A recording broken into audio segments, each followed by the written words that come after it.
Je m'appelle Léna.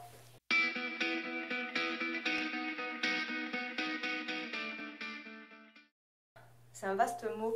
Je peux me qualifier d'artiste.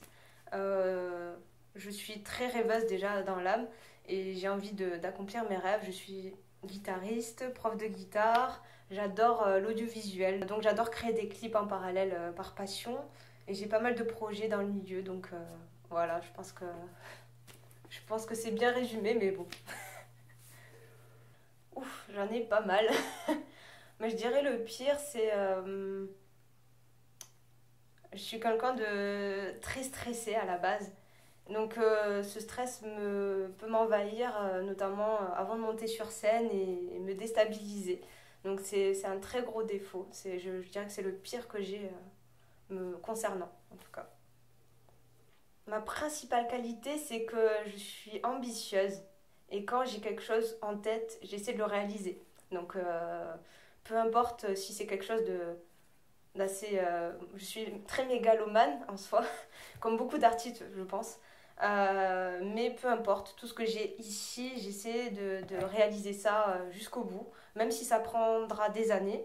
Voilà, le but c'est que tout sorte, tout ce qui sort de moi déjà se réalise dans du concret, que ce soit en image ou en musique. Quand les gens me déçoivent, je suis quelqu'un de très... je m'attache très vite aux gens, que ce soit dans le milieu professionnel ou autre, mes amis, ma famille. Et ce qui me fait de la peine, c'est quand les gens Enfin, moi en tout cas, on attend toujours un échange, quelque chose un retour.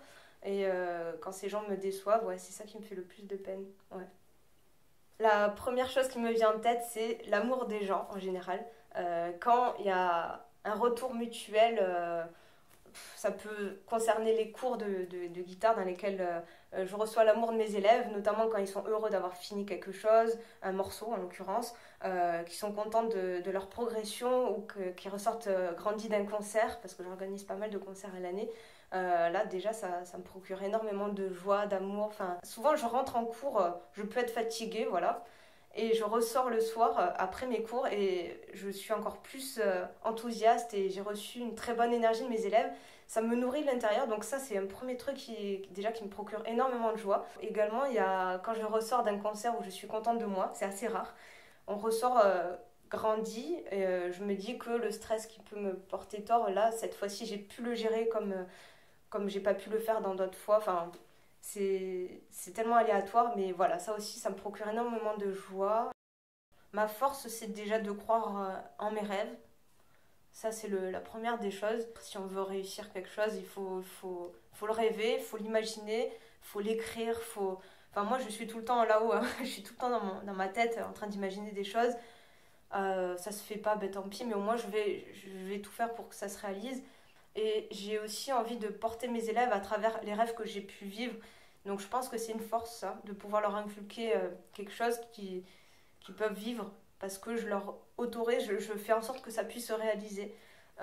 Donc ça prend du temps, ça m'a pris énormément de temps et beaucoup d'énergie aussi personnellement. J'ai envie de porter les gens qui veulent me suivre et de les...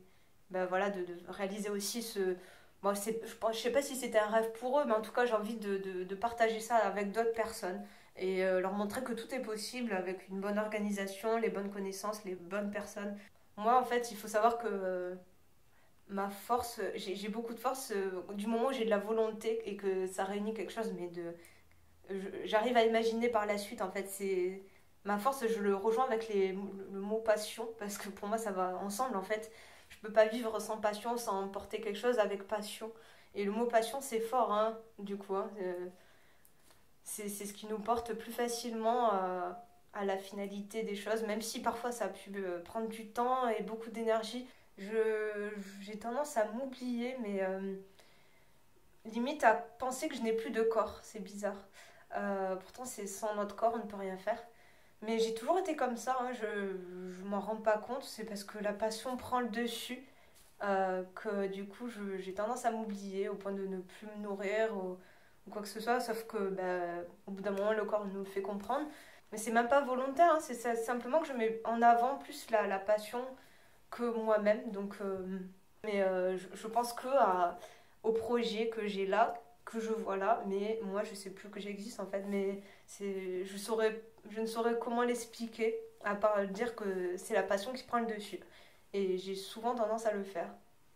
Et je continuerai encore à le faire, je pense. J'ai beaucoup évolué. Ceux qui me connaissent depuis de nombreuses années savent que je suis plus la même aujourd'hui que hier.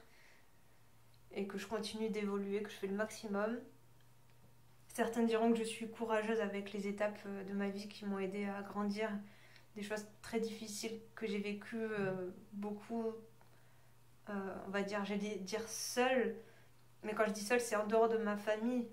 Mais c'est grâce à mes amis que j'ai été accompagnée dans la majorité par mes amis en fait. Voilà, c'est grâce à eux que j'ai pu faire ces étapes-là aussi. Sans l'aide de mes amis, ouais, voilà, je ne serais plus rien, je ne serais même plus de ce monde, ça c'est sûr. Donc ils m'ont énormément aidé tous ces gens. Et je remercie la vie de me les avoir mis sur le chemin.